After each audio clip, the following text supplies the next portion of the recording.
Hello mga ka-super, kasari, ka-super mic check tayo.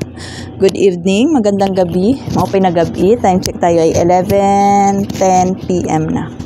So overtime tayo, kailangan ma-hit natin yung ating sales target of the day. Okay naman sa alright. Kunting kasama barya na hit natin. Kasi hindi ko kasi sinasama yung barya sa bilang. Marami tayong mga naipong barya ngayong araw na ito. So, na-hit naman natin. So, thank you Lord tayo, no? Wait lang, sulat ko muna pala yung aking sales for today. Wait lang. Hello sa inyong lahat. Tayo ay mag-sunwig light. Para makatulog ako ng mahimbing, no?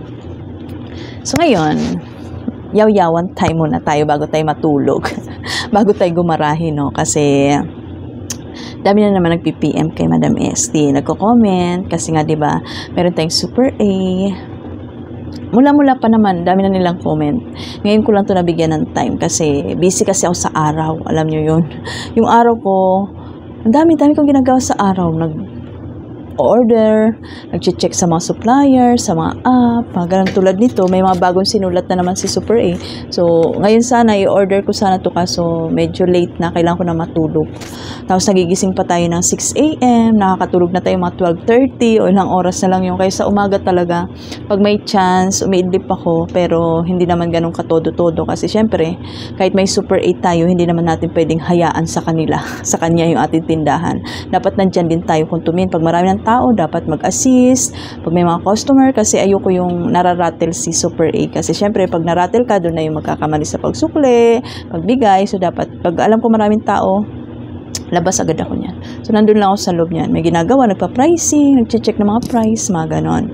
So ngayon ang ating check, kasi ating mga ka-super sabi, Madam, buti ikaw, mayroon ka ng Super A. Paano ba magtiwala? Kasi ang hirap magtiwala, Madam. Alam mo, sa totoo lang, buti ka pa ganyan-ganyan. Pinagkakatiwalaan mo yung Super A, ganyan. Napagkakatiwalaan mo, nagtitiwala ka, mga ganun yung mga comments nila. So, bigyan ko daw sila ng tips and advice kung paano ba yung pagkaroon ng tiwala sa mga assistant, 'di ba? Sa ating mga tindera, ganun. So, una sa lahat, dapat talaga magtiwala tayo kasi walang mangyayari sa ating tindahan kung hindi tayo magtiwala, kung puro lang tayo hinala, 'di ba? Kailangan talaga magtiwala. Kasi syempre, pag wala kang tiwala sa kasama mo sa tindahan, parang hindi maganda yung yung takbo ng yung pagsasama, 'di ba, sa tindahan kasi wala kang tiwala, parang siguro lagi kang nag-iisip na ganito, ganyan. So, ibigay mo na lang yung tiwala mo. Pero, wag mo ibigay lahat-lahat ng tiwala mo. Ibigay mo lang yung tiwala mo, pero wag lahat-lahat. Kumbaga, ibigay mo yung kamay mo, wag na yung braso mo, mga ganon, 'di ba? Pero kailangan talaga natin magtiwala, 'di ba? So, para sa akin naman, sabi ko nga, tinanggap ko siya, pinasok ko siya sa pamamahay ko. So, ibig sabihin nun, ibinigay ko na yung tiwala ko sa kanya. So, nasa kanya na lang yun kung gagawa siya ng hindi maganda. Kasi kung hindi ko man nakikita sa aking mga mata, ang Diyos ay laging nakatingin. Diba? Mga ganun na lang. Diba? Ganun na lang yung ating mindset, no? Kasi ang hirap pag ganyan, hindi ka magtiwala, puro ka hinala, mga ganun. Wala mangyayari, no? Kailangan talaga magtiwala, pero hindi buong buo. Mga ganon. Tapos, ano pa ba yun? Tapos ito, share ko sa inyo yung mga ginagawa ko. Anong ginagawa ko dito kay Super A, sa ating mga kapirahan, kasi nga, diba, assistant, pag wala ako, siya naiiwan, ano ba yung mga sistema na ginagawa ko sa kanya. So, ngayon, yung una, hindi ko pa siya muna pinaghawak ng GCash, no? Kasi nga, ayoko nga magkasabay-sabay, may bumibili, may GCash, may naglo-load, mga ganyan. Ayoko siya yung mataranta nga, di ba? Kasi pag nataranta ka, nawawala ka sa focus, doon nga yung magkakamali na. Siyempre, alam ko yan kasi naging empleyado din ako, naging cashier din ako. So, alam ko din yan, di ba? Tayo nga may-ari, nagkakamali din, di ba? Minsan nagdodoble yung ating sukli, nakulang yung sukli natin. Pero understandable naman yan, lalo pag talagang sunod-sunod. Kaya nga dapat, ikaw may-ari, nandiyan ka naka-assist. Huwag mo lang din ihayaan sa iyong assistant yung mga gawain sa iyong tindahan. Kasi, first of all, ikaw ang may-ari. Kaya dapat nandiyan ka, may-ari, nakatingin. Hindi mo pwedeng whole day iwan sa assistant mo yung tindahan mo. Dapat talaga nandiyan ka. So, ako pag wala ka talagang lakad, nandito lang ako, naka-observe ako, naka-assist ako. Kailangan pag may mga transaction na nagsasama yung load, may GCash, may grocery. So ako dun sa aking office area, dun yung GCash. Tapos pag may mga malalaking GCash dun sa akin, mga ganon.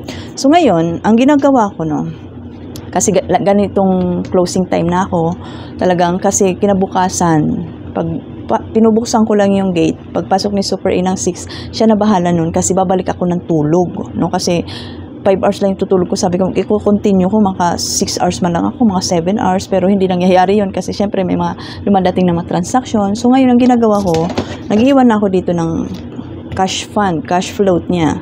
So dalawa yan. Ito ay 1,500, 500, 500, 500 na kanyang panukli. Tapos meron pa ako ditong 1,500 din. So, total 3,000 yung ating cash float na iniiwan ko sa kanya bukas. So, ito 1,500 kasi pag umaga kasi may mga nagka-cash out na mga 200 lang, 300, mga dito. Meron siya maibibigay. Hindi yung, dati kasi nung hindi ko pa siya pinaghahawak nung GCash, mamaya-maya na idli pa, GCash, papaload ko plus 99. So, hindi ako makasakit ng ulo ko. Kaya ang ginawa ko, sabi ko sa kanya, sige, siguro 2 months na ata si Super A, no? So, ang ginawa ko sa kanya, binigyan ko siya ng book ng GCash. Meron siyang book at meron siyang cellphone. Ito yung cellphone niya sa GCash. Ang initial amount niya sa GCash ay 5,000. So, ito yung sinasabi ko. Magtiwala ka, pero hindi mo ibibigay yung buong tiwala mo. Siyempre, mag-a-amount ka. So, 5,000 lang initial amount ko sa kanya. Pag halimbawa, yung umaga nga, natulog pa ako para naman kahit paano makatulog pa ako. Pag wala ako, at least pag may mga 200 lang na magpapakash in, 500, mga 1,000. So, mayroon siyang matransact. Sayang din naman kasi. Pero nakalista yan dito. Ayan, nakalista yan. Initial, 5,000. Tapos nakalista pati yung number, kung magkano. Tapos at the end of the day, tinototal ko yan.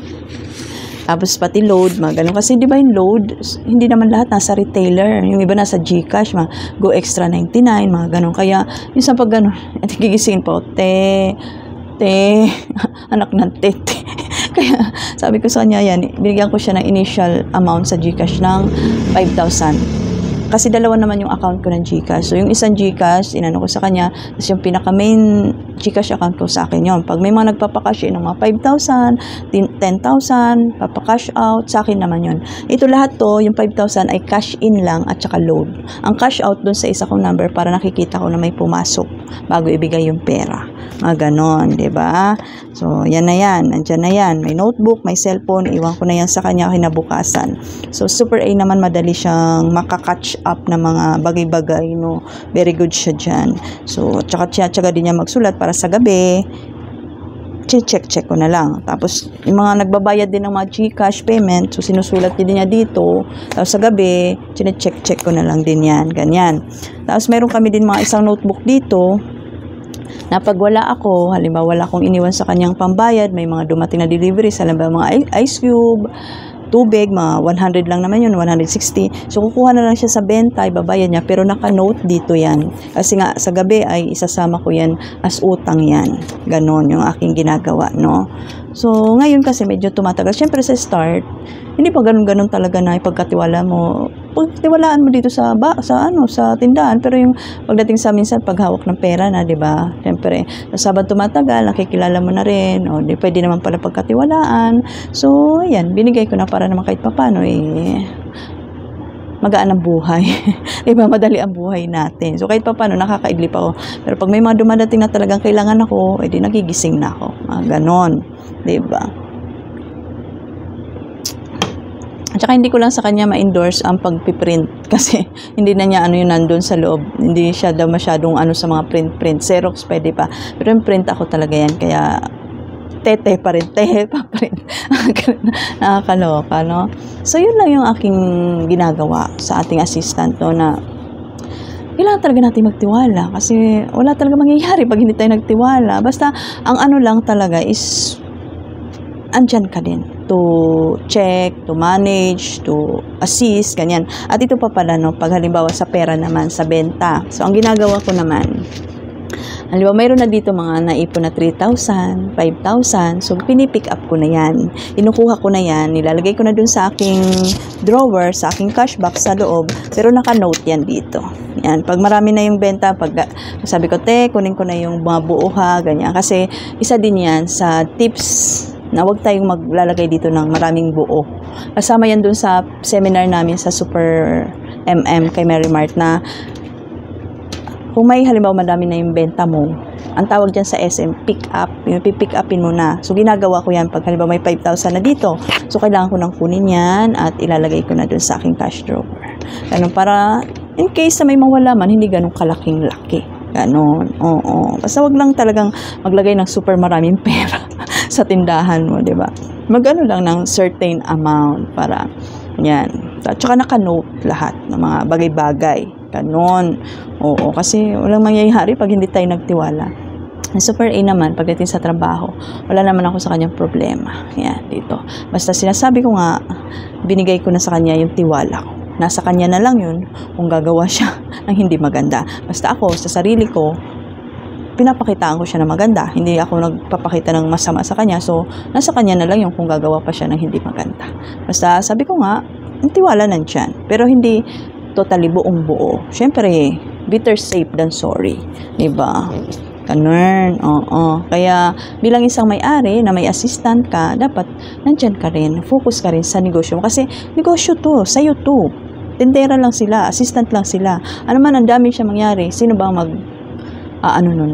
Di ba tayo may-ari? O, di ba? Wala naman sila magagawa dyan. Di ba? Ano ba magagawa nila? So, tayo may-ari talaga. Kaya, better safe than sorry. Kaya, dapat talagang ikaw, hindi mo whole day ipagkakatiwala yung tindahan mo sa assistant mo. Dapat nandyan ka rin, no? Ganon. Okay? So, yun lang yung ating check-up for today's video. So, 11:20 na. So, busin ko lang to at tayo na ay mag-sleep, mag-beauty rest. Okay, Duki? So, bye for now. See you later. See you tomorrow. And God bless us all. Mabuhay taring lahat. Good morning. Bye-bye. Night, love, love, love.